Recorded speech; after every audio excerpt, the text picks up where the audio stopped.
നമസ്കാരം, ലൂസ് ടോക്കിലേക്ക് സ്വാഗതം. നമസ്കാരം. എവിടെയായിരുന്നു ഇത്ര നാളെന്ന് വീണ്ടും ചോദ്യം വന്ന് തുടങ്ങിയിട്ടുണ്ട്. ജീവിച്ചിരിപ്പുണ്ട് വന്ന ചോദ്യവും വേറെ ഭാഗത്തുനിന്ന് വരുന്നുണ്ട്. ഇത് യാത്ര രണ്ടും രസമുള്ള ചോദ്യങ്ങളാണ്. ഞാൻ വീണ്ടും UK പോയിരുന്നു 10 ദിവസത്തേക്ക്. 4-ാം തീയതി പോയി, 15-ാം തീയതി 14-ാം തീയതി തിരിച്ചു പോന്നു. ഒന്ന് പിള്ളേരവിടെ പഠിക്കുവാണല്ലോ, അപ്പോൾ വല്ലപ്പോഴും അവിടെ ചെന്നില്ല പിള്ളേർ അപ്പൻ ആരാന്ന് ചോദിക്കുന്ന സാഹചര്യം ഉണ്ടാവരുതല്ലോ. അതുകൊണ്ട് വല്ലപ്പോഴും ഒന്ന് പിള്ളേരെ കണ്ട് പോരുക എന്നുള്ളതാണ് ലക്ഷ്യം. അങ്ങനെ പോയി. പിന്നെ ചെറിയ പരിപാടി, ഞങ്ങൾ ബ്രിട്ടീഷ് മലയാളി ചാരിറ്റി ഫൗണ്ടേഷൻ്റെ അവാർഡിനായിട്ടുണ്ടായിരുന്നു. ഞങ്ങളുടെ വിവാഹം വലിയ പ്രോഗ്രാം ജൂലൈയിലാണല്ലേ? അത് ജൂലൈ 5-ാം തീയതി. അത് വലിയ പ്രോഗ്രാമാണ്. ഇതെന്ന് പറഞ്ഞാൽ ഒരു 500-600 പേരുടെ ഒരു പ്രോഗ്രാം, ചാരിറ്റി ഡേ. അതിൻ്റെ ബജറ്റ് എന്ന് പറഞ്ഞാൽ 2500 പൗണ്ട്, 2.5 ലക്ഷം രൂപയാണ് മൊത്തം ഹാള്. മറ്റേതിൻ്റെ ബജറ്റ് ഒരു 30 ലക്ഷം രൂപയാണ് ബജറ്റ്. അത് പ്രോഗ്രാമെല്ലാം ഫ്രീ ആണെന്ന് ഓർക്കണം. അത് ജൂലൈ 5-ന് പീറ്റർബറോ എന്ന് പറയുന്ന സ്ഥലത്താണ്. ഒരു 3000 ആൾക്കാരാണ് മിനിമം പ്രതീക്ഷിക്കുന്നത്. വലിയ പ്രോഗ്രാം ലെസ്റ്റർ എന്ന് പറയുന്ന സ്ഥലത്തായിരുന്നു. അപ്പോൾ അതിന് അവിടെ പോയി പീറ്റർബറോ പോയി ഹാളെ കണ്ടു. കിടിലോൽക്കുന്ന ഹാളാണ്. അതെല്ലാം പോയി കണ്ടു. നല്ല മനോഹരമായി അതെല്ലാം കണ്ട് ഉറപ്പിച്ചിട്ട് പോന്നു. പിന്നെ വിവാഹ വാർഷികമായിരുന്നല്ലോ, 25 വർഷം. അഭിനന്ദനം അറിയിക്കുന്നു. ഇന്നത്തെ കാലത്ത് ചെറിയ കാര്യമല്ല. ഈ ചെറിയൊരു പരിപാടി ഒരു ഹാളിൽ വെച്ച് നടത്തിയേ. മോളാണ് നടത്തിയത്. അപ്പോൾ ആ ഹാളിൽ ചെന്നപ്പോൾ ആ ഹാള് ഒരു കമ്മ്യൂണിറ്റി ഹാളാണ്. ഒരു ഇംഗ്ലീഷുകാരനാണല്ലോ. അപ്പോഴത്തേക്കും ഞാൻ അവിടെ ചെന്നിട്ട് ഞങ്ങളിങ്ങനെ 25 ലോങ് ഇയേഴ്സ് കൺഗ്രാജുലേഷൻസ് മാൻ എന്ന് പറഞ്ഞാൽ എനിക്ക് അവരുടെ തോന്നുന്നു ബോബിയോടൊന്നും പറഞ്ഞില്ല.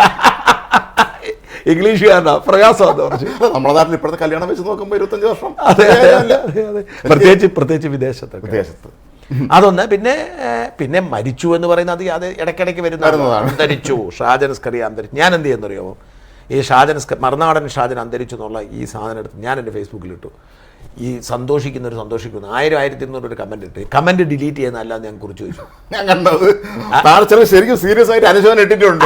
ആയിക്കോട്ടെ എന്ന് വെച്ചു. ഇപ്പം ഇനിയിപ്പോൾ നമ്മൾ അവർക്കൊരു അങ്ങനെ ഒരു ആഗ്രഹം ഉള്ളവർക്ക് നമ്മളായിട്ട് എന്തിനാണ് കൊടുക്കുന്നത്. എനിവേ, എന്തായാലും വന്നല്ലോ തിരിച്ചു. എന്നാലും ഇത് എനിക്കൊരു കാര്യം തിരക്കാനുള്ളത്, നമ്മുടെ ചില വാർത്തകളുമായി ബന്ധപ്പെട്ടാണ്. ഞാൻ ഇപ്പോൾ 2-3 വർഷമായാലും ഇവിടെ വന്നിട്ട്. അപ്പം നമ്മൾ വളരെ നിഷ്പക്ഷമായി തന്നെ വാർത്ത ചെയ്യുന്നതാണ്. ഒരു വാർത്ത നമ്മൾ കൊടുത്ത് ആരെങ്കിലും പറഞ്ഞാൽ കേട്ടുണ്ട് വലിക്കാറില്ല. നമ്മൾ പലപ്പോഴും ചാനലുകൾ സംഭവിക്കാറുള്ളതാണ്. അതുപോലെ ഒരു ആവശ്യമില്ലാത്ത ഒരു കാര്യത്തിൽ നമ്മൾ നിഷ്പക്ഷമായി ആര് കൊടുത്തില്ലെങ്കിലും നമ്മൾ തന്നെ കൃത്യമായി കൊടുക്കുന്ന വാർത്തയുണ്ട്. ഇവിടെ വിളിച്ച് ചീത്ത വിളിക്കുന്ന പലരും ചോദിക്കാറുണ്ട്, നിങ്ങൾക്ക് മാത്രം ഈ വാർത്ത എവിടെ കിട്ടുന്നത്. കഴിഞ്ഞ ദിവസം ഒരാൾ ചോദിച്ച സംഭവങ്ങളൊക്കെ ഉണ്ട്. പക്ഷേ അതിനിടയിലും ചില ആളുകൾ വിളിച്ച് ചോദിക്കുന്ന ചില ചോദ്യങ്ങളിൽ നമുക്കൊരു കാര്യം തിരക്കാവുള്ളൂ. നമ്മൾ ചില ആളുകൾ അല്ലെങ്കിൽ ചില സംഗതികളെ നമ്മൾ ടാർഗറ്റ് ചെയ്യുന്നുണ്ടോ എന്ന് ഒരു സംശയം ഇപ്പോൾ വരുന്നു. ഉദാഹരണം പറയാം. കഴിഞ്ഞ ദിവസം ശ്രീകണ്ഠൻ നായരെ കുറിച്ച്, എൻ്റെ പഴയ ബോസ് കൂടിയായ ശ്രീകണ്ഠൻ നായരോട് രാജ്മോഹനൊരു സ്നേഹം കൂടുതൽ തോന്നുന്നതിൽ സ്വാഭാവികം. എന്ന് മാത്രമല്ല, ശ്രീകണ്ഠൻ നായർ ഒരു മിടുക്കനാണെന്ന് വിശ്വസിക്കുന്ന ആളാണ് ഞാൻ. ആ കാര്യത്തിൽ എനിക്ക് സംശയം. പക്ഷേ എനിക്ക് ശ്രീകണ്ഠൻ നായരോട് ഞാൻ ഒരു വ്യക്തിയോട് ഒരു ടാർഗറ്റ് ചെയ്യുന്നതല്ല. നമ്മൾ എൻ്റെ വീഡിയോകളാണ് പലപ്പോഴും നമ്മുടെ ഓൺലൈൻ നമ്മുടെ പോർട്ടലിലോ മറുനാടൻ TV-യിലോ ഒന്നും വരാൻ. ഈ 24 ന്യൂസും റിപ്പോർട്ടർ ചാനലും ഇവർ രണ്ടുപേരും വളരെ തെറ്റായ ചില മാതൃകകൾ മാധ്യമപ്രവർത്തനം നടത്തുന്നതൊരു തോന്നൽ എനിക്കുണ്ട്. അവരങ്ങ് ഓവർ സെൻസേഷനലൈസ് ചെയ്യുന്നു, അതിവൈകാരിട്ടിരുന്നു. അവരുടെ മുതലാളിമാരുടെ താല്പര്യം സംരക്ഷിക്കാൻ വേണ്ടി, പ്രത്യേകിച്ച് റിപ്പോർട്ടർ ചാനൽ അവരുടെ മുതലാളിയുടെ താല്പര്യം സംരക്ഷിക്കാൻ വേണ്ടി ചെയ്യുന്നു. പിന്നെ ശ്രീകണ്ഠൻ നായരുടെ അഭിപ്രായ വ്യത്യാസം mainly, Sreekandan Nair reporter channel പോലെ മോശമല്ല. ശ്രീകണ്ഠൻ നായർ 50-40 കൊല്ലത്തെ തൻ്റെ മാധ്യമ ജീവിതം അത് ആഘോഷിക്കണം. പക്ഷേ ശ്രീകണ്ഠൻ നായർ 40 കൊല്ലം മാധ്യമ പ്രവർത്തകനായിരുന്നില്ലല്ലോ. ഇപ്പോഴല്ലേ മാധ്യമ പ്രവർത്തകൻ, അതുവരെ അത് എൻ്റർടൈനറായിരുന്നു. പക്ഷെ അതെങ്കിലും ആഘോഷിച്ചു. പക്ഷേ ശ്രീകണ്ഠൻ നായർ കഴിവുള്ള ആളാണ്, മിടുക്കനാണ്, പ്രഗത്ഭനാണ്. പക്ഷേ ശ്രീകണ്ഠൻ നായർക്ക് ഒരു കുഴപ്പം ഞാൻ കാണുന്നത് എന്താണെന്ന് വെച്ചാൽ അദ്ദേഹത്തിന് വിമർശനം ഇഷ്ടമല്ല. അദ്ദേഹം എല്ലാവരും വിമർശിക്കും, അദ്ദേഹത്തെ ആരും വിമർശിക്കും. എന്നുവെച്ചാൽ ചെറിയ യൂട്യൂബ് ചാനലുകളൊക്കെ ഈ ശ്രീകണ്ഠൻ നായർ അവരുടെ ചാനലിനെ വിമർശിച്ചാൽ അവർക്ക് കോപ്പിറൈറ്റ് ഇട്ട് അവരെ അടിച്ചു പൊട്ടിക്കളയും. നമ്മുടെ ഞാനും ഇയാളും തമ്മിൽ ബന്ധം ഉണ്ടാകുന്നത് അങ്ങനെയാണ്. നമ്മുടെ പോങ്ങമ്മൂടനുമായിട്ട് അയാളെ ചാനൽ അടിച്ചു കളഞ്ഞിട്ട് നമുക്കിട്ട് ഒരുപാട് തവണ പണി തന്നിട്ടുണ്ട്. നമ്മുടെ ഏതോ ചാനൽ പൂട്ടുകാർ അതേ അടയ്ക്കാതെ പറയുന്നത് അല്ല, അത് പൂട്ടി, അതൊക്കെ ആളുകൾ നമ്മുടെ ചാനൽ പൂട്ടി. അതെന്ന് വെച്ചാൽ നമ്മുടെ ചാനലിൻ്റെ നമ്മളുടെ തന്നെ വീഡിയോ അയാളുടേതാണ്, അയാളുടെ ഫോട്ടോ കൊടുത്തതിൻ്റെ പേരിൽ, അയാളുടെ ഫ്ലവേഴ്സിൻ്റെ ലോഗോ കൊടുത്തതിൻ്റെ പേരിൽ അയാളുടേത് എടുത്തു നിർത്തി കള്ളമായിട്ട് ക്ലെയിം ചെയ്യും. ഈ ക്ലെയിം ചെയ്ത് ഇത് യൂട്യൂബിൽ നമ്മൾ കൺവിൻസ് ചെയ്തെടുക്കാനായിട്ട് വരുന്ന ഒരു പീരീഡ് ഉണ്ട്. അപ്പോൾ അങ്ങനെ കോപ്പിറൈറ്റ് 3 അടുപ്പിച്ച് വന്നു കഴിഞ്ഞാൽ പിന്നെ നമുക്ക് 7 ദിവസം പറ്റത്തില്ല. 7 ദിവസം ആകുമ്പം ഒരെണ്ണം കൂടെ അടിക്കും. അങ്ങനെ നമുക്ക് ഒരു തവണ 21 ദിവസം 3 ആഴ്ച മറുനാടൻ മലയാളിയിൽ അപ്ലോഡ് ചെയ്യാൻ പറ്റില്ല. പക്ഷേ മറുനാടൻ TV-യിൽ അപ്ലോഡ് ചെയ്യുന്നുണ്ട്, ബാക്കി ചാനലുകൾ അപ്ലോഡ് ചെയ്യുന്നുണ്ട്, എല്ലാവരും കൊടുക്കുന്നുണ്ട്. ഇയാൾ പറഞ്ഞ മാത്രമേ നമ്മുടെ പലരും പറഞ്ഞിട്ട് മറുനാടനെ പൂട്ടിയത്. അങ്ങനെ പൂട്ടിയില്ല. പക്ഷേ 3 ആഴ്ച നമുക്ക് മറുനാടൻ മലയാളി വീഡിയോ അപ്ലോഡ് ചെയ്യാം. അതാണ് പറയുന്നത്. ഇത് തന്നെയാണ് എനിക്ക് അദ്ദേഹത്തോടുള്ള പണക്കം. വിമർശിക്കുമ്പോൾ ഈ ഒരു ലോകത്ത് എല്ലാവരും വിമർശിക്കുന്നവർ മറ്റുള്ളവർ വിമർശിക്കരുതെന്ന് പറഞ്ഞാൽ ശരിയല്ലല്ലോ. അപ്പോൾ അതിലുള്ളൊരു അഭിപ്രായ വ്യത്യാസമുണ്ട്. ഇപ്പം ഇന്നിപ്പോൾ ചെയ്യേണ്ട സാഹചര്യം എന്നാ ഉണ്ടായത്, ഇയാളിപ്പോൾ ജാഥ നടത്തുക.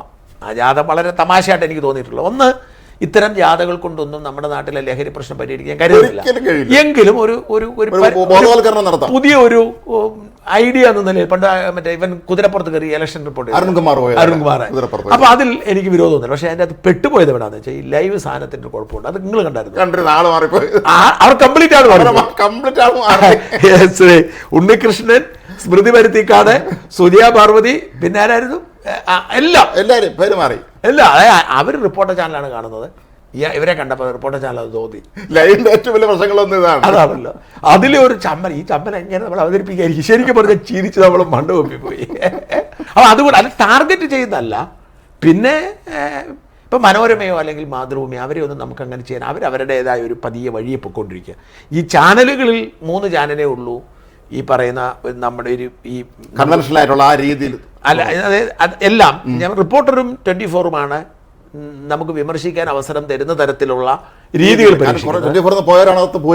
മീഡിയ വൺ അവരുടെ ഒരു പൊളിറ്റിക്കൽ റിലീജിയസ് അജണ്ടയുണ്ട്. അതുകൊണ്ടാണ് ഈ 3 ചാനൽ കൈരളി വിമർശിക്കാറില്ല. അത് ശരിയാണ്. നമ്മൾ കൈരളി വിമർശിക്കാറില്ലല്ലോ, അവർ നമ്മളെ കുറിച്ച് പറയാറില്ല. അപ്പം അതുകൊണ്ട് നമുക്ക് ടാർഗറ്റോ രാഷ്ട്രീയമൊന്നുമല്ല. നമ്മൾ ആ ഒരു അതുകൊണ്ട് ടാർഗറ്റ് അല്ലെന്നേ പറയുന്നുള്ളൂ. അതാണ് പ്രധാന കാര്യം. വേറെ ഇപ്പോൾ വന്നിട്ടുള്ളത് ഒന്ന് മമ്മൂട്ടിയെ കുറിച്ചാണ്. സാക്ഷാൽ നമ്മൾ നേരത്തെ കുറേ നാൾ മുമ്പാണ് അങ്ങോട്ട് ഒരു ഇൻ്റർവ്യൂ ഉണ്ടായിരുന്നല്ലോ ഒരു പ്രൊഡ്യൂസർ സർഷാദുമായിട്ട്. അപ്പോൾ അതിൽ ചില മമ്മൂട്ടി വിരുദ്ധ പരാമർശങ്ങൾ വന്നു എന്ന് പറഞ്ഞ് ഇവിടെ പലരും വിളിച്ച് പ്രതിഷേധം അറിയിക്കുന്നുണ്ടായിരുന്നു. ഇദ്ദേഹത്തിൻ്റെ ഭാര്യയാണല്ലോ സംവിധാനം ചെയ്ത പുഴു എന്ന സിനിമ. അപ്പോൾ അവരുടെ കുടുംബവുമായി ബന്ധപ്പെട്ട് ചില ഇഷ്യൂസ് ഉണ്ടായി. അപ്പോൾ മമ്മൂട്ടി ചെന്ന് കണ്ട് സഹായം അഭ്യർത്ഥിച്ചുള്ള അദ്ദേഹം സഹായിച്ചില്ലായിരുന്നു. ഈ സിനിമയുടെ കണ്ടന്റ് എന്ന് പറയുന്നത് കുറച്ച് ഒരു ആൻറ്റി ഹിന്ദു ആണെന്നുള്ള കാര്യങ്ങൾ ബോധ്യപ്പെടുത്തിയിട്ട് പോലും അദ്ദേഹം അഭിനയിച്ചു തുടങ്ങിയ പ്രശ്നങ്ങൾ അന്ന് നമ്മൾ ഉന്നയിച്ചിരുന്നു. അന്ന് പലരും ഇവിടെ വിളിച്ച് വലിയ തോതിലുള്ള വിമർശനം അക്കാര്യത്തിൽ നമ്മൾ വഴക്കുറയും ചെയ്തിരുന്ന ആളുകൾ. മമ്മൂട്ടിയും മോഹൻലാലും മലയാള സിനിമയിലെ അനിവാര്യ ഘടകം, 2 നെടും തൂണുകളാണ്. അപ്പം 73 വയസ്സ് മമ്മൂട്ടിക്കായാലും മമ്മൂട്ടി അപ്രസക്തനല്ല. ഇപ്പോഴും മമ്മൂട്ടി അഭിനയിക്കുന്ന റോളുകൾ അതുപോലെ അഭിനയിക്കാൻ മറ്റാർക്കും കഴിയില്ല. മാത്രം അദ്ദേഹം പുതിയ ഒരുപാട് സംവിധായകന്മാർക്ക് അവസരങ്ങൾ കൊടുക്കുന്നുണ്ട്. സംവിധായകർക്ക് മാത്രമല്ല, മമ്മൂട്ടിയെക്കുറിച്ചുള്ള എൻ്റെ വ്യക്തിപരമായ അന്വേഷണം അദ്ദേഹം ഒരു നല്ല മനുഷ്യനാണ്. ഇപ്പം മമ്മൂട്ടിയുടെ സുഹൃത്തുക്കളായിരിക്കുന്ന മമ്മൂട്ടിയുടെ അസോസിയേറ്റ് പലരുമായിട്ട് എനിക്ക് ബന്ധമുണ്ട്. അവരൊക്കെ പറയുന്നത് മമ്മൂക്ക ഇച്ചിരി ചൂടനാണ്, മമ്മൂക്കായ്ക്ക് സ്ട്രിക്റ്റാണ്. അതിനപ്പുറത്തേക്ക് മമ്മൂട്ടി ഒരു നല്ല പേഴ്സണാലിറ്റിയാണ്. ഇവർ മോഹൻലാലിനെ കുറിച്ച് അങ്ങനെ തന്നെയാണ് പറയുന്നത്. അപ്പോൾ അവർ നല്ല അഭിനയ പ്രതിഭകളാണ്. അതുകൊണ്ട് ഒരിക്കലും മമ്മൂട്ടിയോടോ മോഹൻലാലിനോടോ അല്ലെങ്കിൽ ഏതെങ്കിലും ഒരു സിനിമാ നടനോട് എനിക്കൊരു വ്യക്തിപരമായ അനിഷ്ടം ഉണ്ടാകേണ്ട കാര്യമില്ല. അവർക്കൊക്കെ നമ്മളാരാണ്? ഇപ്പം മമ്മൂട്ടിയെ സംബന്ധിച്ചിടത്തോളം ഷാജൻ സ്കറി ആരാണ്? അദ്ദേഹവുമായി ബന്ധപ്പെട്ട് വരുന്ന ചില സാധനങ്ങളൊക്കെ ആളുകൾ അദ്ദേഹം ശ്രദ്ധിക്കുന്നുണ്ടായിരിക്കും. അല്ലാതെ അതിൻ്റെ അപ്പുറത്തേക്ക് മോഹൻലാലിനെ കുറിച്ച് കേട്ടത് ലാലേട്ടൻ അവസരം കിട്ടുമ്പോഴേക്കും എൻ്റെ വീഡിയോ കാണാറുണ്ടെന്നാണ് ലാലേട്ടൻ്റെ കൂടെ നടക്കുന്ന ആളുകൾ പറഞ്ഞു. പക്ഷെ അതിനപ്പുറത്തേക്ക് അവർക്ക് ഞാൻ ആരുമല്ല. അവരെ പോലെ ഒരു വലിയ എന്താ പറയുക ഒരു കടലിൻ്റെ നടുക്കത്തുള്ള ഒരു മഴത്തുള്ളിയാണ് ഞാൻ, അത്രേ ഉള്ളൂ. അപ്പം അതുകൊണ്ട് എനിക്കൊരു വിരോധമില്ല. പക്ഷേ പലതും സാഹചര്യങ്ങൾ കൊണ്ട് സൃഷ്ടിക്കപ്പെടുന്നതാണ്. ഉദാഹരണത്തിന് ഇപ്പം നിങ്ങൾ പറഞ്ഞ വിഷയം അഭിമുഖത്തിൻ്റെ വിഷയം. ഇതിൻ്റെ വിഷയം എന്താണെന്ന് വെച്ച് കഴിഞ്ഞാൽ ഈ ഷർഷാദിനെ എനിക്ക് പരിചയമില്ല. ഷർഷാദിൻ്റെ ഭാര്യയാണ് ഈ സിനിമയുടെ സംവിധായകൻ. അപ്പോൾ ഷർഷാദിൻ്റെ വഞ്ചനയുടെ കഥകൾ പറയാൻ ഷർഷാദ് കുറേ കാലം പറഞ്ഞു. പ്രത്യേകിച്ച് ഷർഷാദിനെ വഞ്ചിച്ചതിൽ UK ഒരു മലയാളിയാണ്. അപ്പോൾ ഇയാൾ എന്നെ വ്യക്തിപരമായി അധിക്ഷേപിക്കുകയും ഉപദ്രവിക്കുകയും പ്രതിസന്ധി ഉണ്ടാക്കാൻ സൃഷ്ടിക്കുകയും ചെയ്യുന്ന ആളുകൾ ഒരാളാണ്. അപ്പോൾ ഇത് പറഞ്ഞാണ് എന്നെ കോൺടാക്ട് ചെയ്യുന്നത്. ഇപ്പോൾ സ്വാഭാവികമായിട്ട് നമുക്ക് ആ ഒരു ഇൻട്രസ്റ്റ് വരുമല്ലോ. അപ്പം ഞാൻ കേട്ടു. അപ്പം ഞാൻ പറഞ്ഞത് അപ്പോൾ ഇയാൾ ഒരിക്കലും മമ്മൂട്ടിയെ കുറിച്ച് പറയുന്നില്ല. അതിന് ഇൻ്റർവ്യൂ എടുത്തു കഴിയുമ്പോഴാണ് അതിൻ്റെ അകത്ത് ഇയാൾ മമ്മൂട്ടിയുടെ കഥ പറയുന്നത്. അതായത് അയാൾ പറയുന്നൊരു കാര്യം ഇതൊരു ഹിന്ദു വിരുദ്ധ സിനിമയാണെന്നും അതൊരു അജണ്ടയുടെ ഭാഗമായിട്ട് സൃഷ്ടിച്ച സിനിമയാണെന്നും മമ്മൂട്ടി അതിൻ്റെ ഭാഗമാണെന്ന് ഇയാൾ പറയുന്നു. ഇത് ഹൈലൈറ്റ് ചെയ്യാൻ ആഗ്രഹിച്ചിരുന്നെങ്കിൽ ഞാൻ അഭിമുഖത്തിൽ ഹൈലൈറ്റ് ചെയ്ത് കൊടുക്കേണ്ട അതായിരുന്നു. ഞാൻ അത് ഹൈലൈറ്റ് ചെയ്യാൻ ആഗ്രഹിച്ചിരുന്നില്ല. പക്ഷേ മറ്റൊരു ചോദ്യമുണ്ട്. ഞാൻ അദ്ദേഹത്തോട് ചോദിച്ചു ഈ ഭാഗം ഒഴിവാക്കട്ടെ എന്ന് ചോദിച്ചു. കാരണം ഇത് വിവാദമാകാൻ സാധ്യതയുണ്ടെന്ന്. അപ്പോൾ അദ്ദേഹം പറഞ്ഞു അത് ശരിയല്ല, എൻ്റെ ഒരു വിഷയത്തെക്കുറിച്ചുള്ള സമീപനം എഡിറ്റ് ചെയ്ത് കളഞ്ഞു. ഞാൻ ഒരിക്കലും ഇപ്പം മറ്റു പലരും ഇൻ്റർവ്യൂ ചെയ്യുമ്പം ഈ 24 വിചാരണ എന്തോണം ഒരു പ്രോഗ്രാം ഉണ്ടല്ലോ, മറ്റേ ജനകീയ കോടതി, അവരൊക്കെ ഒരാളെ വിളിച്ച് ഇൻ്റർവ്യൂ അവർക്ക് വേണ്ടത് എടുക്കൂ. ഞാൻ ഒരു ഇൻ്റർവ്യൂവിലും ഒരു വരിയും കളയില്ല. അതായത് റിപ്പീറ്റേഷൻ വന്നാലോ അല്ലെങ്കിൽ ഇൻ്റർവ്യൂ കാരണം അത് കൊടുക്കരുതെന്ന് പറയും. അയ്യോ അത് വേണ്ട എന്ന് പറയും. അല്ലാതെ ഒരു ഭാഗം കളയത്തില്ല. അപ്പോൾ ഇദ്ദേഹത്തോട് അനുവാദം ചോദിച്ചു നമുക്കത് ഒഴിവാ. അപ്പോൾ അദ്ദേഹം പറഞ്ഞ് പറ്റത്തില്ല, എൻ്റെ ഇൻ്റർവ്യൂകൾ മൊത്തം കൊടുക്കും. നാളെ ഇയാൾ പറയും ഷാജൻ സ്കറിയ എൻ്റെ ഇൻ്റർവ്യൂ എടുത്തിട്ട് വെട്ടിക്കളഞ്ഞ് എനിക്കത് ഇഷ്ടമല്ല. അപ്പം KT ജലീലിൻ്റെ ഇൻ്റർവ്യൂവിന് വന്നപ്പോൾ ഒരേ ഒരു ഡിമാൻഡ്, ഇൻ്റർവ്യൂവിൽ ഒരു ഭാവം വെട്ടരുതെന്നുള്ളതാണ്. ഞാൻ ആ വാക്ക് പാലിച്ചു. ആ കാര്യത്തിൽ നമുക്കെതിരായ ഇപ്പോൾ ഏതൊരു സാന്ദ്ര തോമസിൻ്റെ ഇൻ്റർവ്യൂ സിനിമാത്തേക്കിൽ ഇപ്പം പോയിരുന്നല്ലോ ദിലീപ് അവർ പോയി എടുത്തു. അന്ന് എനിക്കെതിരെ പറഞ്ഞു സാന്ദ്ര തോമസ് കണ്ടിരുന്ന ഇന്റർവ്യൂ. എനിക്കെതിരെ ഞാൻ സാന്ദ്രയുടെ വിഷയത്തിൽ ഞാൻ കൈകാര്യം ചെയ്താൽ എനിക്ക് പേടിയാണെന്ന് പറഞ്ഞു. അപ്പോൾ എന്നെ അവർ ദിലീപ് വിളിച്ചു ചോദിച്ചു, സാറാ ഇങ്ങനെ പ്രശ്നമുണ്ട്, എന്നാ ചെയ്യണം? ഞാൻ ചേട്ടാവേ അവരുടെ ഇൻ്റർവ്യൂ പറഞ്ഞല്ലേ, കൊടുക്ക്, ധൈര്യമായിട്ട് കൊടുക്കുക. അതിനകത്ത് അത് നമ്മൾ കൊടുത്തു. ഇതാണ് നമ്മുടെ ഒരു സ്റ്റാൻഡ്. അപ്പം ഇവിടെ നമ്മുടെ ടാർഗറ്റ് മമ്മൂട്ടി ആയിരുന്നില്ല. നമ്മുടെ ടാർഗറ്റ് എന്ന് പറഞ്ഞാൽ അയാളുടെ പതറ്റിക് ജീവിതം, അയാൾക്ക് ഭാര്യ നഷ്ടപ്പെടുന്ന ഒരു സിനിമയ്ക്ക് ഇറങ്ങി, അയാൾക്ക് ജീവിതം നഷ്ടപ്പെടുന്നു, അയാൾക്ക് മക്കളെ നഷ്ടപ്പെടുന്നു, അയാളെ കള്ളക്കേസിൽ കുടുങ്ങുന്നു, അയാളെ ജയിലിലടയ്ക്കാൻ ശ്രമിക്കുന്നു, അയാളുടെ ജീവിതോപാധി നഷ്ടപ്പെടുന്നു, അയാളുടെ ഫ്ലാറ്റ് നഷ്ടപ്പെടും. അയാൾ നഷ്ടപ്പെടുമ്പോൾ ഇയാളാണ് ഇയാളുടെ ഭാര്യയെ മമ്മൂട്ടിയുടെ അടുത്ത് പരിചയപ്പെടുത്തുന്നതും സിനിമാ സംവിധായകമാക്കുന്നതും അയാളുടെ വിഷമം നമ്മൾ പറഞ്ഞു. അപ്പോൾ ടാർഗറ്റ് അല്ല, അങ്ങനെ ആളുകൾ പറയുന്നതാണ്. ഇത് യഥാർത്ഥ പ്രശ്നം എന്താണെന്ന് വെച്ചാൽ മറുനാടൻ വിരുദ്ധർ എന്ന് പറയുന്ന വലിയൊരു വിഭാഗമാണ്. ഈ വിഭാഗം നമുക്ക് വലിയ പ്രയാസമാണ് അവരെ തൃപ്തിപ്പെടുത്താൻ. അപ്പം ഞാൻ ചോദിച്ചത്, കഴിഞ്ഞ ദിവസം ഒരു വലിയൊരു യൂട്യൂബർ, വലിയ ലോകപ്രശസ്തനായ മാധ്യമപ്രവർത്തനം അവകാശപ്പെടുന്ന ആളുടെ 2-3 വീഡിയോ എനിക്ക് കാണേണ്ടി വന്നു. ഞാൻ ഇങ്ങനെ ഒന്നാമത് എൻ്റെ വീഡിയോ പോലും കാണാൻ നേരം കിട്ടാറില്ല. അപ്പോൾ ഒരു കാണേണ്ടി വന്ന സാഹചര്യം ഞാനും അയാളും തമ്മിൽ ചില ഭിന്നതയൊക്കെ ഉണ്ടായപ്പോഴാണ് ഞാൻ ഞെട്ടിപ്പോയി. പറയുന്നതിൽ എല്ലാ വീഡിയോയിലും കടുത്ത വർഗീയതയും മുസ്ലിം വിരുദ്ധ പരാമർശമുണ്ട്. ഉദാഹരണത്തിന് അയാൾ പറയുകയാണ് ഈരാറ്റുപേട്ട താലിബാൻ കേന്ദ്രമാണ്. ഈരാറ്റുപേട്ട ചില പ്രശ്നങ്ങളുണ്ട്, നമ്മളും പറഞ്ഞിട്ടുണ്ട്. ഈരാറ്റുപേട്ടയിൽ അതിതീവ്ര ഇസ്ലാമിസ്റ്റുകളുണ്ട്, പോപ്പുലർ ഫ്രണ്ടുകാരുണ്ട്, അവിടുന്ന് അറസ്റ്റ് ചെയ്യപ്പെട്ടു. പക്ഷേ ഇതെന്ന് പറഞ്ഞാലും കേരളത്തിലെ ഒരു ഭാഗം താലിബാൻ നിയന്ത്രണത്തിലാണ് എന്ന് പറയുന്നതും ശരിയല്ല. മലപ്പുറത്ത് അയാൾ വിശേഷിച്ച് മിനി പാകിസ്ഥാൻ. അതൊക്കെ മറുനാടൻ ഷാദിനാണ് പറഞ്ഞിരുന്നെങ്കിൽ പിറ്റേ ദിവസം ജയിലിലാണ്.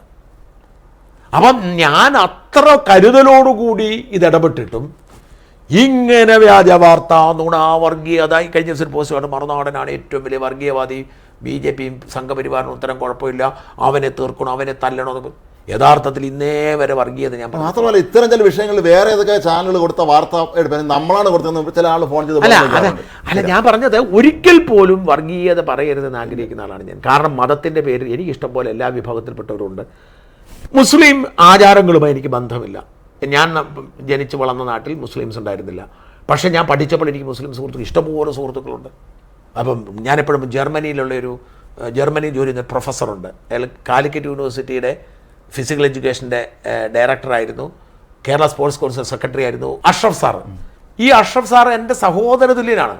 ഡോക്ടർ മുഹമ്മദ് ഇഫ്തിഖാർ, നമ്മുടെ ചാരിറ്റി ട്രസ്റ്റ്, ഷാജഹാൻ, എത്രയോ സുഹൃത്തുക്കളെ, എത്രയോ സുഹൃത്തുക്കൾ. അപ്പം മതത്തിൻ്റെ പേരിൽ ഒരാളുണ്ട്. ഞാൻ ഏറ്റവും കൂടുതൽ ബഹുമാനിക്കുന്ന ഒരു സംരംഭകൻ, ഒരു ബിസിനസ്സുകാരൻ ആരാന്നറിയോ? നമ്മുടെ നെയ്യാറ്റിൻകര നിംസിലെ ഡോക്ടർ ഫൈസൽ ഖാൻ. ഡോക്ടറാണെന്ന് എനിക്കറിയില്ല, ഡോക്ടറല്ല, ഡോക്ടറേറ്റ് കാണും, പക്ഷെ മറ്റേ ഡോക്ടറല്ല. ഫൈസൽ ഖാനെ പോലെ ജനകീയ മനുഷ്യത്വമുള്ള ഒരു സംരംഭകനെ ഞാൻ കണ്ടിട്ടില്ല. എത്രയോ പേർക്ക് സൗജന്യ ചികിത്സ നമ്മുടെ പ്രമുഖർക്ക് അത്ര. അതുപോലെ എത്രയോ മുസ്ലിം സുഹൃത്തുക്കൾ, മുസ്ലിം സഹോദരങ്ങളുണ്ട്. എങ്ങനെ മുസ്ലിം മതം, ജാസ്മിൻ ഷാ, ഞാൻ ജാസ്മിൻ ഷായെ സംരക്ഷിക്കുന്നു ചീത്തോളി എന്ന് പറഞ്ഞു. പക്ഷേ ഇവർ ചിലർ പറയും ഞാൻ വർഗീയവാദിയാണ്, മുസ്ലിം വിരുദ്ധനാണ്, ചിലർ വിമർശിക്കാൻ പാടില്ലെന്നുള്ളതാണ് ഇവർ.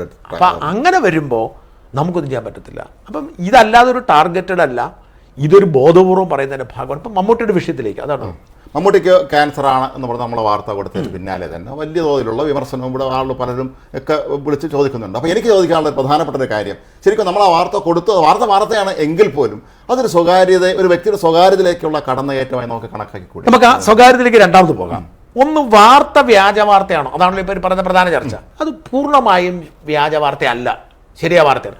ഇപ്പം മമ്മൂട്ടിക്ക് ക്യാൻസറിൻ്റെ തുടക്കമാണെന്ന് ഐഡൻറ്റിഫൈ ചെയ്തെന്നും, അതായത് അപ്പോളോ ആശുപത്രി കൊണ്ടുപോയി ചെക്ക് ചെയ്തെന്നും എനിക്കൊരു ഒരാഴ്ച മുമ്പ് കിട്ടി. ഇത് 2-3 ആഴ്ച സംഭവങ്ങളാണ്.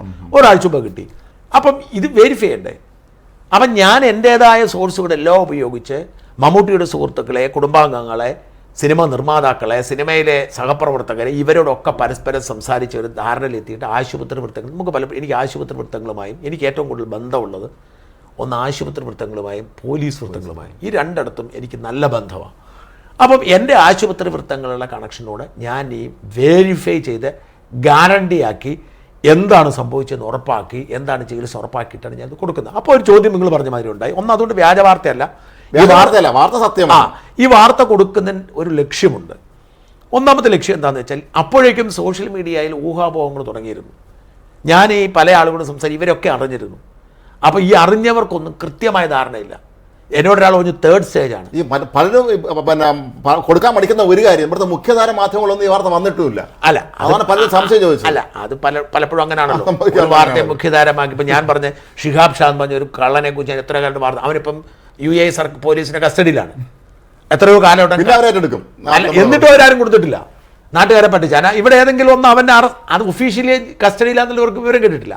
അപ്പം ഇത് വെരിഫൈ ചെയ്ത് കഴിഞ്ഞപ്പം പലരും പറഞ്ഞു ഇത് 3rd സ്റ്റേജാന്ന് പറയുന്നു.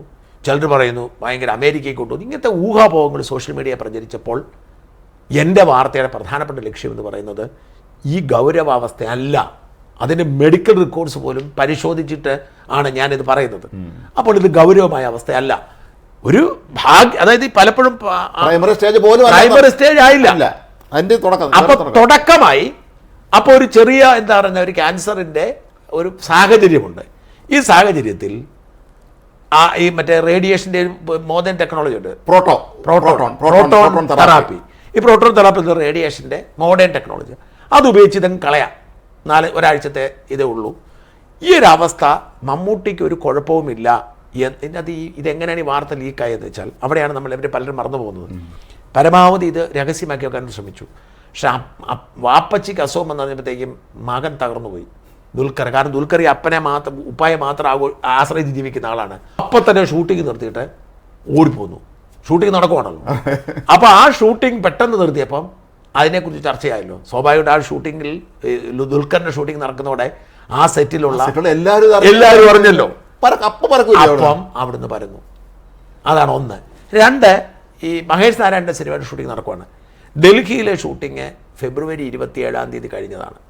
ശ്രീലങ്കയിൽ വെച്ച് കുറേ ആദ്യം തുടക്കമായിരുന്നു. ഈ ഫെബ്രുവരി 27 ഡൽഹിയിലെ ഷൂട്ടിംഗ് കഴിഞ്ഞിട്ട് പിന്നെ ഈ സാധനം ഷൂട്ടിംഗ് നടന്നില്ല. മാർച്ച് പകുതിയോടെ തുടങ്ങണ്ട, ഷൂട്ടിംഗ് നടന്നില്ല. അതും ഈ പറയുന്ന അനിശ്ചിതത്വവും ഈ പറയുന്ന ഇതെല്ലാം ഈ മമ്മൂട്ടിയും മോഹൻലാലും ഫഹദും കുഞ്ചാക്കോ ബോബനും നയൻതാരയുള്ള സിനിമയാണ്.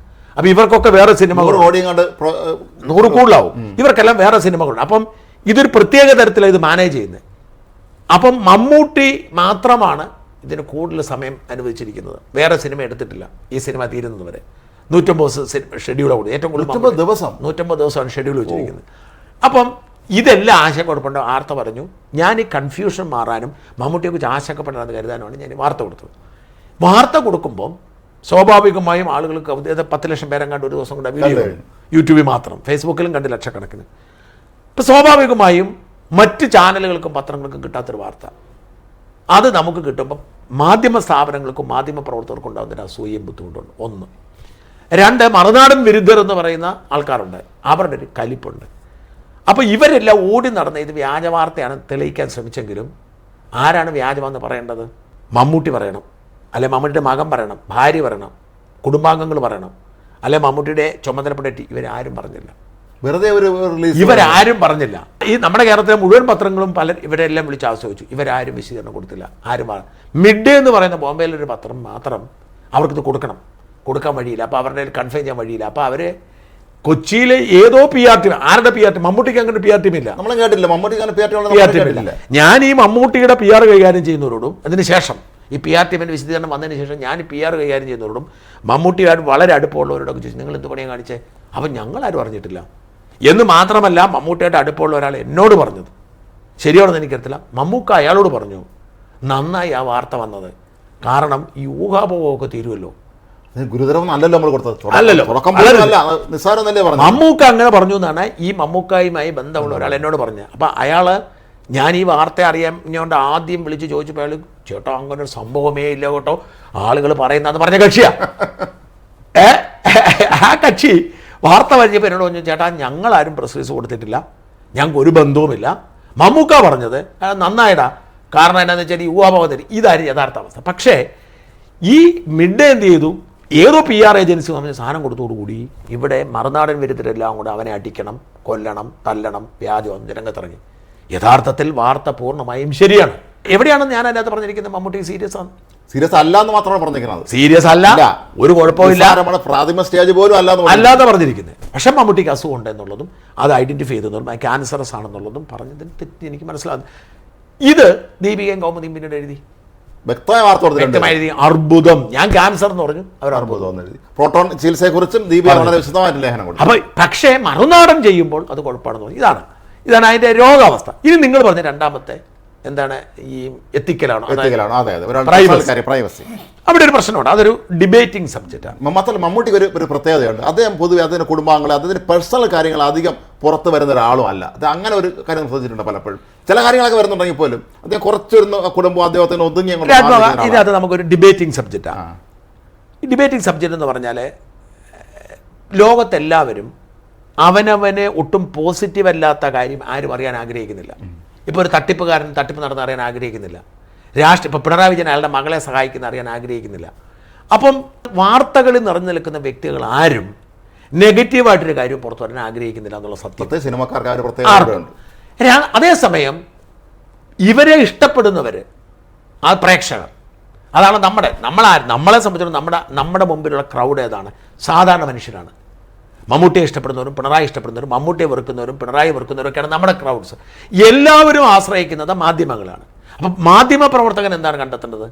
ജനത്തിന് ഇൻട്രസ്റ്റ് ഉള്ള, അറിയാൻ ആഗ്രഹമുള്ളത് എന്തും വാർത്തയാണ്. അപ്പം മമ്മൂട്ടിക്ക് രോഗമാണോ എന്നുള്ളത് ജനത്തെ സംബന്ധിച്ചിടത്തോളം അറിയാനുള്ള വാർത്ത തന്നെയാണ്. സെലിബ്രിറ്റി ആകുമ്പോൾ ജനങ്ങളുടെ ഭാഗത്താണല്ലോ. അതേസമയം അവരുടെ പ്രൈവസി ഞാൻ അംഗീകരിക്കുക എവിടെയാണെന്നറിയാമോ? പൂർണ്ണമായും പ്രൈവസി പോകുന്ന ഒരാൾ, ഇപ്പം മമ്മൂട്ടിയോ മോഹൻലാൽ ആരും ആയിക്കോട്ടെ, അവരുടെ ഒരു കാര്യവും അവർ വെളിവരാൻ ആഗ്രഹിക്കുന്നില്ല. അവർ പൂർണ്ണ പ്രൈവസി മുമ്പോട്ട് പോവുകയാണെങ്കിൽ നമുക്ക് അംഗീകരിക്കാം. പക്ഷേ ഇവരാരും അങ്ങനെ പൂർണ്ണ പ്രൈവസിക്കാരല്ല. ഇപ്പം മമ്മൂട്ടി ഒരു വണ്ടി മേടിച്ചാൽ, മമ്മൂട്ടിയുടെ ഏത് വണ്ടി മേടിച്ചാലും വാർത്ത വരുന്നുണ്ടല്ലോ. 369 വണ്ടിക്ക് നമ്പർ എടുത്താൽ വാർത്ത വരുന്നുണ്ടല്ലോ.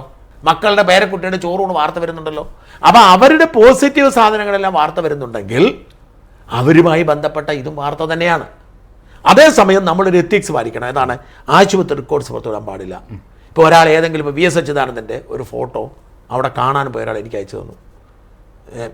അച്യുതാനന്ദനെ കാണാൻ പോയപ്പോൾ നമ്മൾ കണ്ട സങ്കടം വരും. അതിദയനീയമായ അവസ്ഥയിലാണ് ആ കട്ടിൽ കിടക്കുന്നത്. അയാൾ എങ്ങനെ ഫോട്ടോ എടുത്ത് എനിക്കറിയത്തില്ല. അതിനാണ് ഫോട്ടോ അയച്ചു തന്നു.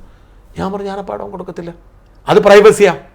അത് അയാളുടെ വീട്ടിൽ രോഗാതുരനായി കിടക്കുമ്പോൾ ആ പടം ജനമറിയാൻ അയാളുടെ വീട്ടുകാർ ആഗ്രഹിക്കുന്നതിന് കൊടുക്കാൻ പാടില്ല.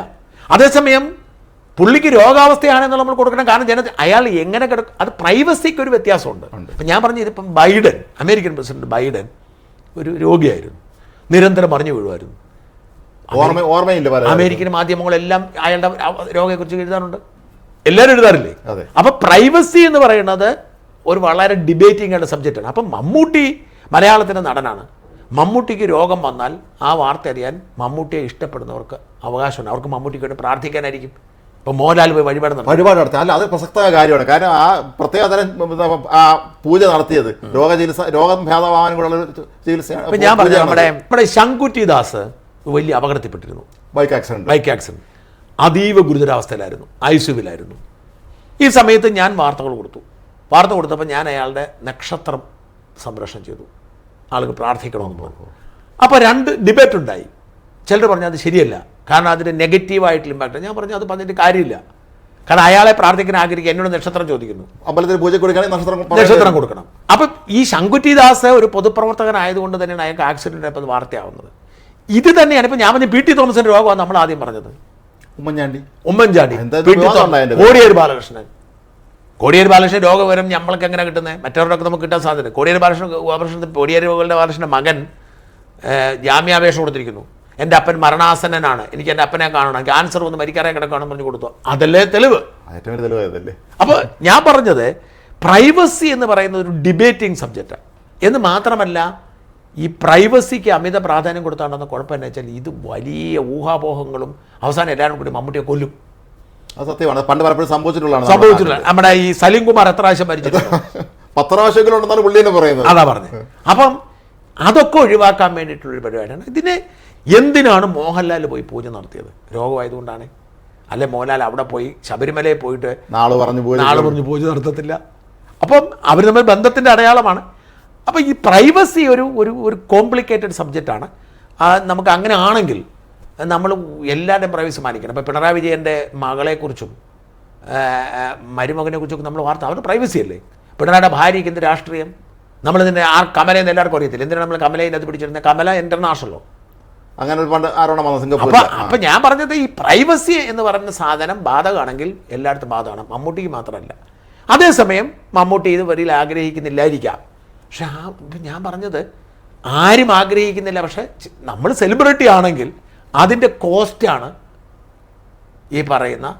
എൻ്റെ അടുത്ത് ഒരു സുഹൃത്ത് പറഞ്ഞത് മമ്മൂട്ടി ഒരുപാട് ചാറ്റ് ചെയ്യുന്ന ആളാണ്, ഒരുപാട്. പക്ഷെ അതൊന്നും തന്നെ ഒരിക്കലും അദ്ദേഹം പുറത്ത് വിടാറില്ല എന്നാണ്, അദ്ദേഹത്തിൻ്റെ ഒരു സ്വകാര്യതയാണെന്നാണ്. ഒരിക്കലും അത് ഒരു വാർത്ത വരാറൊക്കെ ഉണ്ട്. നമ്മൾ പറഞ്ഞ മമ്മൂട്ടി ഹൃദയപ്രവും അതെല്ലാം അതുകൊണ്ട് ഹോസ്പിറ്റലിൽ ഇവിടെ ഹോസ്പിറ്റലിൽ ചെയ്ത് എനിക്കറിയില്ല.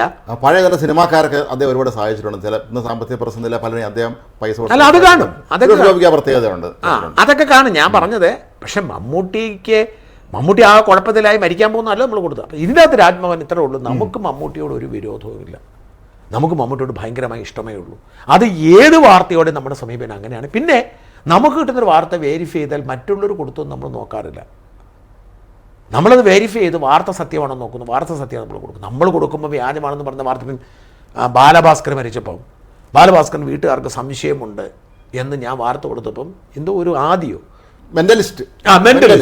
മെന്റലിസ്റ്റ് ആദ്യം എന്ന് പറഞ്ഞ ഒരുത്തൻ നിന്നെ ഞാൻ വീട്ടിൽ കയറി തല്ലൂടാ എൻ്റെ ബാലുവിനെ കുറിച്ച് പറഞ്ഞു. പിന്നീട് CBI കേസെടുത്ത സാഹചര്യം ഉണ്ടായില്ലേ, എന്തെല്ലാം അന്വേഷണം നടന്നു. ഇപ്പോഴും അതേക്കുറിച്ച് അന്വേഷണം. ഏത് സംഭവവും ഉണ്ടാവുമ്പോൾ നമുക്കത് പെട്ടെന്ന് അറിയാൻ കഴിയുന്ന സാഹചര്യമുണ്ട്. കാരണം പോലീസ് ഉദ്യോഗസ്ഥന്മാർക്കും ഈ പറയുന്ന സർക്കാർ അധികാരികൾക്കും വിശ്വാസം നമ്മളാണ്. നമ്മൾ രണ്ട് കാര്യമുണ്ട്. ഒന്നീ വാർത്ത നമ്മൾ മുക്കത്തില്ല, ശത്രുപക്ഷത്ത് കൊടുക്കത്തില്ല. 3 സോഴ്സ് വെളിപ്പെടുത്തത്തില്ല. ഞാൻ പറഞ്ഞ എനിക്ക് പരിചയമുള്ള പല ആളുകളും, ഇപ്പോൾ ഉദാഹരണത്തിന് സന്ദീപ് വാര്യർ ഞാനോട് വളരെ അടുപ്പമായിരുന്നു, എത്രയോ കമ്മ്യൂണിക്കേഷൻ നടത്തിയിട്ടുണ്ട്. സന്ദീപ് വാര്യർ BJP വിട്ട് കോൺഗ്രസ് പോയി. സന്ദീപ് വാര്യർ ഞാൻ നമ്മളെ കമ്മ്യൂണിക്കേഷൻ സെല്ലിൽ എടുത്ത് പരിശോധിച്ച് കഴിഞ്ഞാൽ സന്ദീപ് വാര്യനെ കുഴപ്പത്തിലാക്കാൻ പറ്റുന്ന പലതും കെട്ടിയെന്ന് വരാം. ഞാനത് ഡിലീറ്റ് ചെയ്ത് കളയും. എന്നെ ഒരു നേതാവ് വിളിക്കുകയാണ് ഒരിക്കൽ, ഒരു പാർട്ടിയുടെ ഒരു ഉയർന്ന നേതാവ് എന്നെ വിളിക്കുക, വളരെ വികാരഭരിതനായിട്ട് സംസാരിച്ചു. ആ പാർട്ടിയിലെ തന്നെ 2 പേരെക്കുറിച്ച് പറയാവുന്ന വൃത്തികേട് മുഴുവൻ പറഞ്ഞു. ഓട്ടോമാറ്റിക് റെക്കോർഡായിരുന്നു എൻ്റെ ഫോൺ. ഞാൻ ശ്രദ്ധിച്ചില്ല. ഞാൻ അന്തിച്ചു പോയി. 3 ദിവസം കഴിഞ്ഞ് ഞാൻ വേറെന്തോ റെക്കോർഡ് തപ്പി നോക്കുമ്പം ഈ റെക്കോർഡ് കിടക്കുന്നു. ഞാൻ ഓർത്ത് ദൈവം ഇതെങ്ങാനും ലീക്കായി കഴിഞ്ഞാൽ എന്തൊരു ഞാൻ അപ്പോഴും ഡിലീറ്റ് ചെയ്ത് കളഞ്ഞു. കാരണം എന്താണെന്ന് വെച്ചാൽ എന്നോട് പ്രൈവറ്റായിട്ട് പറഞ്ഞൊരു കാര്യമാണ്. ഇപ്പോൾ പോലീസ് എൻ്റെ ഫോൺ പരിശോധിക്കുന്നുണ്ടല്ലോ, പക്ഷേ എനിക്ക് വാർത്ത നൽകിയ ഒരാളെയും പോലീസ് പിടിക്കത്തില്ല. അത്ര സേഫയുടെ കാര്യം. എൻ്റെ ഫോൺ കൊണ്ടുപോയി പോലീസ്. പക്ഷേ സിവിൽ സർവീസുകാരുണ്ട്, IPSകാരുണ്ട്, IASകാരുണ്ട്, CIമാരുണ്ട്, DYSPമാരുണ്ട്, എല്ലാവരും ഉണ്ട്. CPMൻ്റെ കേന്ദ്ര കമ്മിറ്റി അംഗങ്ങൾ വരെ ഉണ്ട് എനിക്ക് ഇൻഫർമേഷൻ തരുന്നത്. മുഖ്യമന്ത്രിയുടെ ഓഫീസിലുണ്ട് എനിക്ക് ആൾക്കാർ. പക്ഷേ ഇവരാരാന്ന് മഷിയിട്ട് നോക്കിയാൽ കിട്ടാത്ത തരത്തിലാണ് ഞാനത് സേഫ്റ്റി ആയിട്ട് വെക്കുന്നത്. അപ്പോൾ അതുകൊണ്ട് നമുക്ക് വാർത്ത കിട്ടും. ചോദിക്കുന്നത് അങ്ങനെയാണ്, നിങ്ങൾക്ക് മാത്രം പിന്നെ എങ്ങനെയാണ് വാർത്ത ആദ്യം കിട്ടും. ഒരാൾ ചോദിച്ചു നിങ്ങൾ സോഴ്സ് വെളിപ്പെടുത്തി. ഞാൻ സോഴ്സ് ഞങ്ങൾ കാര്യം നമ്മൾ പറഞ്ഞു എന്തെല്ലാം വാർത്തകൾ. അപ്പം നമുക്ക് കിട്ടുന്നൊരു വാർത്ത നമ്മൾ വെരിഫൈ ചെയ്ത് ഉറപ്പാക്കിയിട്ട് കൊടുക്കുന്നു. ആ ഉറപ്പാക്കി കൊടുക്കുമ്പോൾ പലർക്കും കിട്ടുന്നില്ല. അല്ല നമുക്കൊരു ടാർഗറ്റും ഇല്ല. മമ്മൂട്ടി ദീർഘായുസോടെ ജീവിക്കണം നമ്മൾ ആഗ്രഹിക്കുന്നത്. മമ്മൂട്ടിക്ക് ഒരു 100 വയസ്സ് വരെ അഭിനയിക്കണം. വേണേൽ പ്രായത്തിനനുസരിച്ചുള്ള അഭിനയത്തിലേക്ക് മാറാം, അല്ലേ? പക്ഷെ അദ്ദേഹത്തിൻ്റെ ഒരു പ്രത്യേകത ഞാൻ കാണുന്നത്, അദ്ദേഹം പുതിയ തലമുറയിലെ സംവിധായകന്മാർക്ക് ഡേറ്റ കൊടുക്കുകയും ഒരുപാട് വ്യത്യസ്തതയുള്ള വേഷങ്ങൾ ഇപ്പോഴും അദ്ദേഹം അവതരിപ്പിക്കാൻ കഴിയുന്നുണ്ടെന്നുള്ളത് വലിയൊരു നല്ല നടൻ. ഇന്റലിജന്റ് നടനാണ്, ഇന്റലിജന്റ് ആക്ടറാണ് അദ്ദേഹം, ഒരു സംശയം വേണ്ട. ഈ കൂട്ടത്തിൽ പറഞ്ഞു പിന്നെ പോകുമ്പോൾ ക്യാൻസറിനാരും പറയുമ്പോൾ എൻ്റെ അച്ഛൻ പറയുമായിരുന്നു, അച്ഛൻ ജോലി ചെയ്യുന്ന സമയത്ത് അച്ഛൻ്റെ കൂടെ ജോലി ചെയ്തിരുന്ന ഒരാൾ, അദ്ദേഹം മെർലാൻഡ് സ്റ്റുഡിയോയിൽ വളരെ അടുപ്പമുള്ള ഒരാളായിരുന്നു. അദ്ദേഹം ഒരു സമയം പറഞ്ഞു, അറിഞ്ഞില്ല സത്യന് ബ്ലഡ് ക്യാൻസറാണെന്ന് പറഞ്ഞു. ഇവരില്ല അന്നെല്ലാം സത്യനെ ആരാധിക്കുന്ന അങ്ങോട്ടാണ്, ഇവരെല്ലാം അയാളെ ഇനി പറയാൻ ബാക്കിയൊന്നുമില്ല എന്ന് പറഞ്ഞു അങ്ങ് പോയി. പക്ഷേ സത്യനെ പഠിക്കാൻ സാറിന് ഇയാൾ കിട്ടിയ വാർത്ത കൃത്യമായിരുന്നു. പക്ഷേ അന്ന് സമൂഹ മാധ്യമങ്ങൾ അതങ്ങ് അറിയിക്കാനോ ഒന്നുമില്ല. പക്ഷേ കുറേ നാൾ സത്യനിന് രോഗം വന്ന് ഒരുപാട് നാൾ കഴിഞ്ഞിട്ടാണ് ആ വാർത്തകൾ അന്ന് പുറത്തു വന്നത്. പക്ഷെ ഇന്നായിരുന്നെങ്കിലും എന്നാൽ പെട്ടെന്ന് ആ വാർത്ത പുറത്തു വന്നു. അല്ല, അത്രേ ഉള്ളൂ. അതായത് മമ്മൂട്ടിക്ക് ദീർഘായുസ് ഉണ്ടാവട്ടെ, അദ്ദേഹത്തിൻ്റെ വലിയ കാര്യമോ കുഴപ്പമൊന്നുമില്ല. ഇത് ടാർഗറ്റഡ് അല്ല എന്ന് മാത്രമേ ഉള്ളൂ. നമ്മുടെ വാർത്ത കിട്ടുന്നു. ഇപ്പോൾ എമ്പുരാനുമായി ബന്ധപ്പെട്ട ചില ഇൻഫർമേഷൻസ് എനിക്ക് കിട്ടി. ഞാനത് കൂടുതൽ ശേഖരിച്ചുകൊണ്ടിരിക്കുകയാണ്. ഇപ്പോൾ 27-ാം തീയതി എമ്പുരാൻ ഇറങ്ങാൻ പോവാണ് എന്നതുകൊണ്ട് നമുക്ക് ഇൻഫർമേഷൻ കൊടുക്കാതിരിക്കുന്ന കാര്യം ചിലപ്പോൾ കൊടുത്തുന്നില്ല. മോഹൻലാലിന് വിരോധമുള്ളതല്ല, നമുക്ക് കിട്ടുന്ന ഇൻഫർമേഷൻ വെരിഫൈ ചെയ്ത് കൊടുക്കാന്നില്ല. അപ്പോൾ അത്രേ ഉള്ളൂ. മമ്മൂട്ടിയോട് നമുക്കൊരു വിരോധവുമില്ല. മമ്മൂട്ടി മഹാനായ നടനാണ്. അദ്ദേഹത്തിന് ദീർഘായുസ് ഉണ്ടാവാൻ വേണ്ടി പ്രാർത്ഥിക്കാം എല്ലാവരും. അദ്ദേഹത്തിന് ചെറിയ രോഗമാണ്. ആ രോഗം അപ്പോൾ തന്നെ മാറാനും പൂർണ്ണാരോഗ്യവാനായി അദ്ദേഹം സിനിമയിലേക്ക് പൂർണ്ണ ആരോഗ്യവാനായ സിനിമയ്ക്ക് തിരിച്ചു നമുക്കൊക്കെ ഒരുമിച്ച് പ്രാർത്ഥിക്കാം. നമസ്കാരം.